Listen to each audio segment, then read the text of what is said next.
आज हम बात करने वाले हैं नाग भस्म। नाग भस्म जिसको नाग को हम लोग रिप्रेजेंट करते हैं लेड से, जिसको पीबी से रिप्रेजेंट करते हैं। Okay, lead.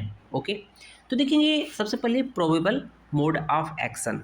जैसा कि हर एक धातु भस्म में हम लोग कहते आए हैं कि पूर्व में वर्णित भस्म के सदृश या समान होता है। तो आप लोग शुरुआत में एक दो का पढ़ लिए, उसके बाद उसको कंटिन्यू उसी वही सब में कॉमन रहेगा, याद रखिएगा।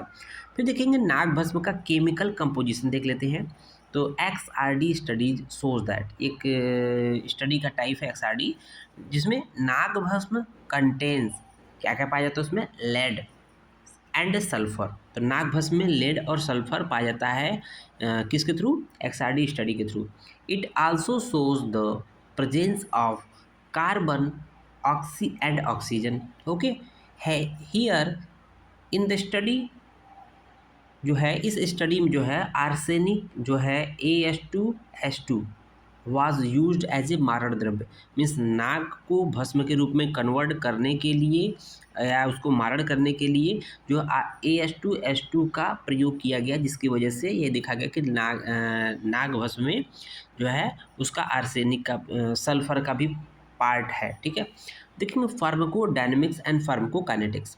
तो यहाँ पर जो रस होता है मधुर और तिक्त रस होता है। गुण जो होता है नाग भस्म का स्निग्ध, लेखन, सर और उष्ण होता है। ओके, अब देख लेते हैं थेरेप्यूटिक प्रॉपर्टीज़ की बात करते हैं, चिकित्सकीय गुण कर्म की बात कर लेते हैं।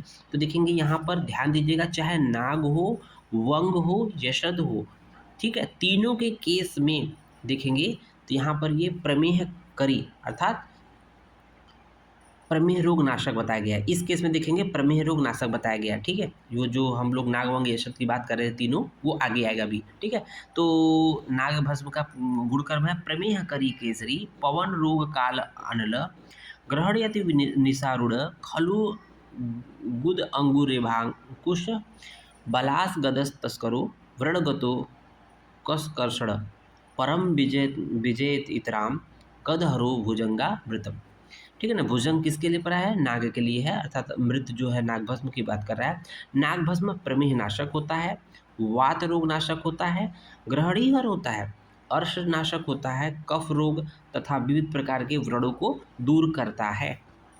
उसके बाद नाग भस्म की मात्रा देख लेते हैं। तो मात्रा 1/4 रत्ती से 1 रत्ती तक होता है। ठीक है, अनुपान की बात कर लेते हैं। तो क्योंकि ये जो अनुपान है दर्ज है AFI Ayurvedic pharmacopoeia of India में दर्ज है, इसलिए ये इम्पॉर्ट हो जाता है। इसका जो अनुपान होता है हरिद्रा स्वरस और जम्बू स्वरस, ऐसा 2 पॉइंट दिया हुआ है नाग भस्म के सेवन काल में।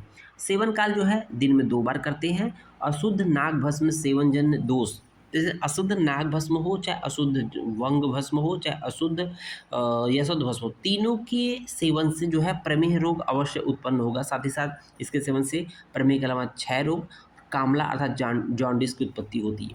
अपक को नाग भस्म सेवन जन्य से दोष कौन कौन सुनेंगे, तो देखें कुष्ठ होगा, स्किन डिजीज है, गुल्म होगा, पांडु रोग होगा, प्रमेह होगा, अग्निमांद होगा, बगंदर होंगे। ठीक है, अब इसके विकार की शांति कैसे होगा, तो गंधक सेवन से। सिंपल ध्यान दीजिएगा, नाग भस्म जो भी अशुद्ध या अपक्व रूप से सेवन कर रहे हैं, उसके द्वारा जो दोष उत्पन्न हो रहे थे उसके सेवन से, उसको शांत करने के लिए गंधक सेवन, मात्र गंधक का सेवन करने को बोला गया। तो इंपॉर्टेंट पॉइंट है, ध्यान दीजिएगा। रिसर्च अपडेट देख लेते हैं कि study done by Verma Ashish at all, it was found that partial conversion of Nag bracket में lead into lead oxide PbO occurs during the शोधन process while it is converted into lead sulfide when this शोधित powder is subjected to मारण using AS2S2 means मनहशिला के साथ जब मारण करते हैं तो उसमें जो है लेड सल्फाइड के रूप में कन्वर्ट हो जाता है। ओके, नेक्स्ट देखेंगे उसी में experimental study on anti hyperglycaemic effect of Nag Bhasma shows that नाग भस्म ब्रैकेट में प्रिपेयर्ड फ्रॉम पारद मारित एंड हर्बल मीडिया।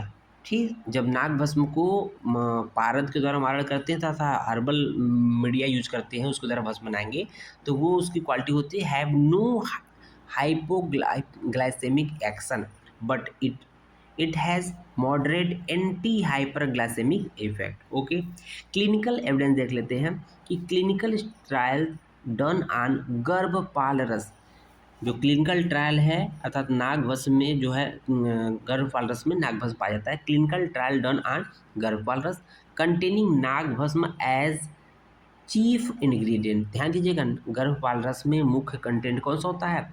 नागभस्म होता है, ठीक है ना।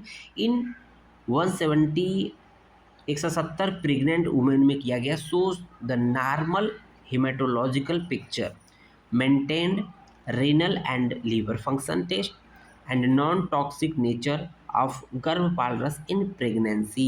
मीन्स प्रेगनेंसी की कंडीशन में प्रेग्नेंट वुमेन में ये है गर्भपाल रस को एक्सपेरिमेंट किया गया, तो उसमें नागभस्म मेन इंग्रेडिएंट होता है। तो ये देखा गया कि ये एक तरह से हेमेटोलॉजिकल पिक्चर, मतलब एक तरह से उसको मेंटेन करता है, ब्लड लेवल हीमोग्लोबिन को मेंटेन करता है, साथ ही साथ जो है ये लीवर फंक्शन और जो रीनल फंक्शन को भी सही रखता है, ठीक है। और नॉन टॉक्सिक होता है, मतलब प्रेग्नेंट वुमन के लिए नॉन टॉक्सिक होता है। तो उम्मीद है लेक्चर समझ में आएगा। धन्यवाद।